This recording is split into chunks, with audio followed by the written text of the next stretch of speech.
बारिश बरस रही थी। वो नरम, ठंडी बूंदें जो जमीन को खुशबू से भर देती हैं। अहमद और फिजा स्कूल से वापस आ रहे थे। अहमद के एक हाथ में किताब थी और दूसरे में छतरी। वो किताब को भी बारिश से बचा रहा था और फिजा को भी। फिजा की छतरी तो थी, लेकिन वो बारिश से बचने के बजाय उसे जीतने निकली थी।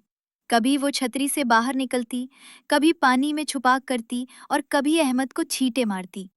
दोनों घर के दरवाजे पर पहुंचे। फिजा ने कहा, मैं बेल दबाती हूँ, और हाथ बढ़ाया।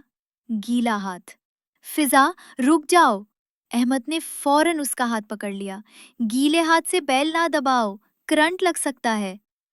फिजा ने चुप कर उसे देखा, फिर आहिस्ता से अपना हाथ पीछे कर लिया। अहमद ने मुस्कुराकर अपने खुश्क हाथ से बेल दबाई। दरवाजा खुला और सामने थी अम्मी, हाथ में तौलिया, चेहरे पर मुस्कुराहट। जल्दी आओ बच्चों, सर्दी लग जाएगी।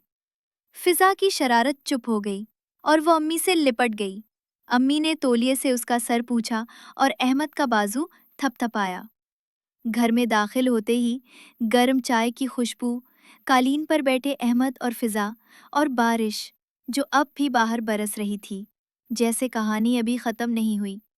फिजा ने शरारत से बेल दबाने की अदाकारी की और अहमद ने हंस कर कहा, अब याद रहेगा ना? फिजा ने हंस कर सर हिलाया और कहानी दिल में उतर गई।